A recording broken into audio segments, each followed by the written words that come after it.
This is Tim Bryce with my column titled, What's Different About Becoming a Senior? Following the release of my new book, Tim's Senior Moments, interviewers asked what compelled me to write it. As I mentioned in the introduction of the book, I discovered people tend to treat you differently the moment you reach the magical age of 60, the big 60. Younger people think you are through with a productive part of your life and are just phasing into retirement. It's kind of like, hey, big guy, here's your cookie. Just sit there in the corner and we'll take it from here. And it gets worse with every passing year. I'm sorry, but I still have quite a few dances left on my card, and I'm not ready to give it up yet. That's why I particularly enjoyed Jack Palance's acceptance speech at the 1992 Oscars, followed by his one-handed push-ups on the stage. My old friend Chris Payne, who drew the cover of the book, made the following observation years ago. He said, "Guys like us always have to keep doing something. With you, it's writing. With me, it's drawing. If you were to force us to quit, you might as well take a gun out and shoot us dead, as our lives are tied to what we do. It's an intricate part of us, something we have always loved to do." Chris is right, and as long as someone enjoys our work, we will persevere. In other words, you can take that cookie and, well, you know what you can do with it. Some people are embarrassed about growing old, like we can control it, right? Others recognize the change and roll with the punches. While we might not be as physically agile or strong as we once were, we're certainly smarter thanks to experience and the naivety of youth.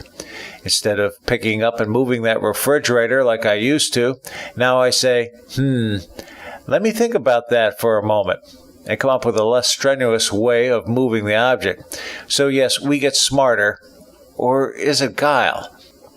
I know seniors who would love to play golf every day, if they could. Not me. I was never too fond of it, and don't look for me at the shuffleboard courts or basket weaving classes either. I simply like to meet people, attend meetings, and find out what's going on in this crazy world of ours. If I lose my spark, I hope somebody will put me down quietly. Maybe a Viking funeral. This is why when I hear a high school classmate proudly say to me, "Hey Tim, guess what? I'm retiring and moving to Florida." Naturally, they expect me to say how happy I was for them, but instead I say, "Oh, I'm so sorry for you." These are people who obviously hated their jobs and couldn't wait to move along. I have found retirement is like a race where people are competing for bragging rights as to who did it first. I've seen several friends rush into retirement only to become bored out of their minds and eventually go back to work in some capacity.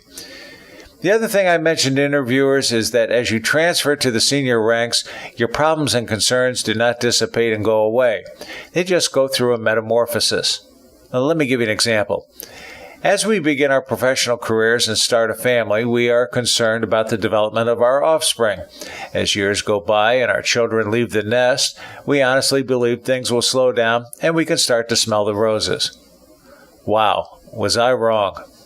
You discover you have to look after your parents or perhaps an aunt or uncle.